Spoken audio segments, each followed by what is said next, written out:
Hey hey hey, hola Indomax Indo Magazines. Oke, dua kabar yang cukup panas.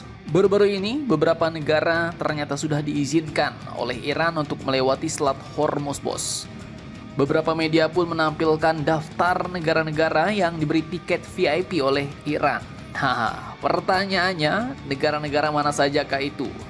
Apakah benar ada negara kita Indonesia yang juga diberi tiket VIP oleh Iran?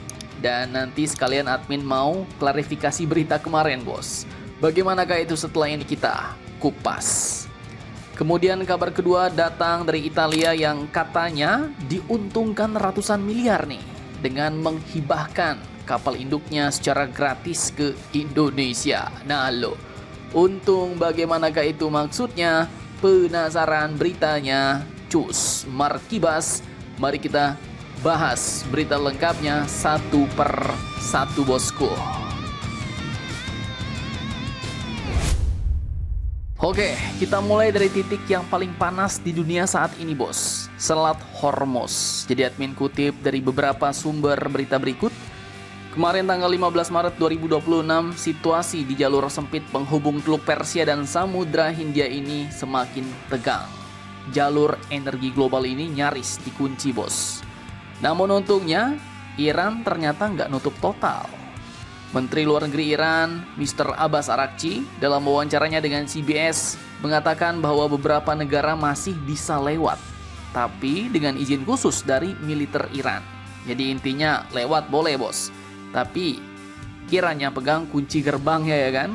Dan ternyata beberapa negara sudah berhasil dapat tiket VIP nih. Nah, pertanyaannya apakah ada kita Indonesia? Oke, jadi disebutkan yang pertama ada Pakistan. Sebuah tanker bernama Karachi dilaporkan sukses keluar dari teluk lewat Selat Hormuz pada Minggu 15 Maret 2026 kemarin. Kemudian yang kedua ada negara India. Dubes Iran untuk India yaitu Muhammad Fatali mengkonfirmasi bahwa beberapa kapal India diizinkan lewat, bahkan dua kapal LPG India sudah melintas dengan aman di pagi hari dan sedang menuju pelabuhan di India Barat. Kemudian tak main-main ternyata juga ada anggota NATO yang diizinkan lewat, tapi cuma satu yang lolos, yaitu negara Turki. Menteri transportasi mereka yaitu Abdul Kadir Uraloglu bilang bahwa dari 15 kapal Turki di kawasan, cuma satu kapal yang dapat izin. Itu pun karena menggunakan pelabuhan Iran, bos. Sisanya masih nunggu. Sementara itu, negara besar seperti Tiongkok masih sibuk negosiasi dengan Iran. Maklum, sekitar 45% impor minyak China lewat jalur ini, bos. Jadi kalau Selat Hormuz macet, ekonomi mereka bisa ikut batu-batu. Dan kemudian ada dua negara Eropa yaitu Prancis dan Italia juga sudah mulai pendekatan diplomatik, tapi sampai sekarang belum ada lampu hijau. Jadi ibarat kata, negara Iran sekarang pegang posisi strategis dunia. Bukan cuma sebagai negara biasa, tapi sudah jadi penjaga gerbang energi dunia nih, bos. Nah, pertanyaannya sekarang, kalau negara-negara lain saja harus sampai minta izin ke negara Iran, lalu bagaimana nasib kita Indonesia? Dan sekalian ini admin mau klarifikasi, bos, di video admin sebelumnya yang ternyata kurang tepat.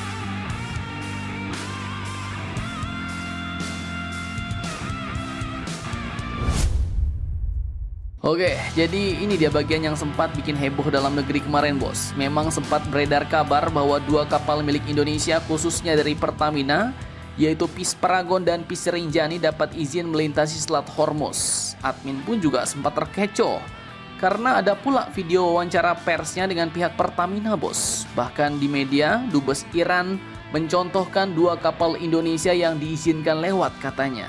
Nah, tapi ternyata seperti biasa ya, di dunia geopolitik jangan cepat senang dulu, bos. Seperti yang admin bilang di video sebelumnya ya, belum tentu pernyataan di sini sama dengan yang ada di lapangan, ya kan?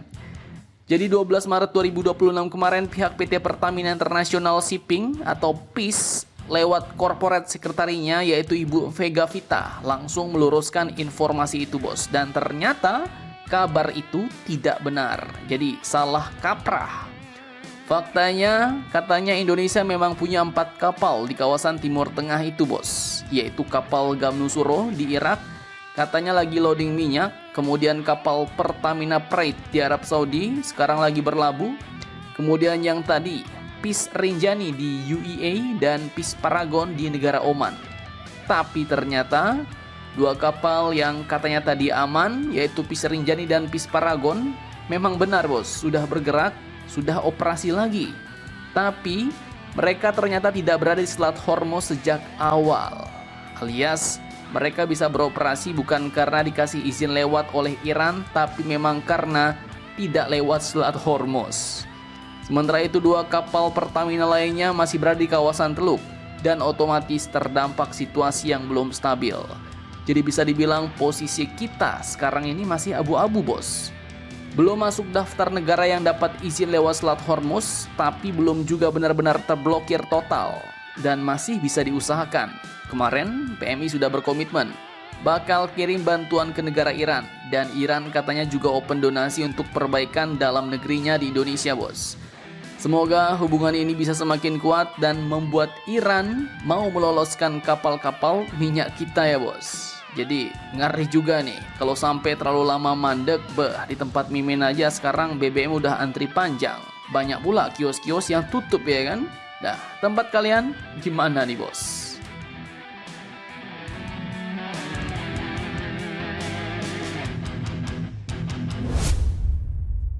Oke, kabar yang kedua. Jadi pertanyaannya, kenapa Italia justru diuntungkan ratusan miliar rupiah saat menghibahkan kapal induk ITS Giuseppe Garibaldi-nya ke Indonesia? Nah, dari sumber berita berikut, jawabannya simple bos. Tapi cukup dalam nih. Jawabannya karena kapal ini sudah berubah dari aset menjadi beban bagi Italia. Di Roma, Italia, keputusan ini mencuat pada 16 Maret 2026 saat parlemen membahas rencana hibah yang bahkan sempat dipertanyakan oleh politisi seperti Alessandro Alfieri. Faktanya menurut laporan Il Sole 24 Ore, kapal ini pun sudah nonaktif sejak 31 Desember 2024 lalu bos. Artinya ini kapal bukan lagi alat tempur, tapi raksasa yang sedang parkir dan terus makan biaya. Setiap tahun dikatakan bahwa Angkatan Laut Italia, Marina Militare, harus keluar sekitar 5 juta euro atau hampir sebesar 100 miliar rupiah hanya untuk menjaga kapal ini tetap aman dan layak bos, meskipun tidak dipakai. Nah, jadi uang parkirnya 100 miliar rupiah per tahun bos. Ngeri-ngeri sodap, dan itu belum selesai. Kalau tidak dihibahkan, Italia pun bahkan katanya juga wajib membongkar kapal ini bos. Dan biayanya disebut mencapai 18,7 juta euro atau setara dengan 365 miliar rupiah. Dengan proses minimal 2 tahun. Nah, jadi disinilah gamenya Italia bos. Katanya dengan hibah gratis ke Indonesia, mereka langsung hemat biaya perawatan tahunan. Sekaligus menghindari biaya pembongkaran ratusan miliar. Dan total potensi penghematannya mungkin bisa tembus lebih dari 400 miliar rupiah. Jadi itu alasannya. Sehingga kalau berdasarkan alasan itu ya, hibah itu bukan sekedar aksi kebaikan, tapi adalah strategi untuk membuang beban mahal, kemudian dikemas jadi hadiah diplomatik sehingga dapat memperkuat hubungan pertahanan selanjutnya. Mantap, mantap, jos. Nah, jadi bagaimana menurut kalian tentang hal ini? Jangan lupa komentar, tetaplah kalian barbar dan jangan santuy terus. Demi Indonesia tangguh, salam Indomax Indo Magazines.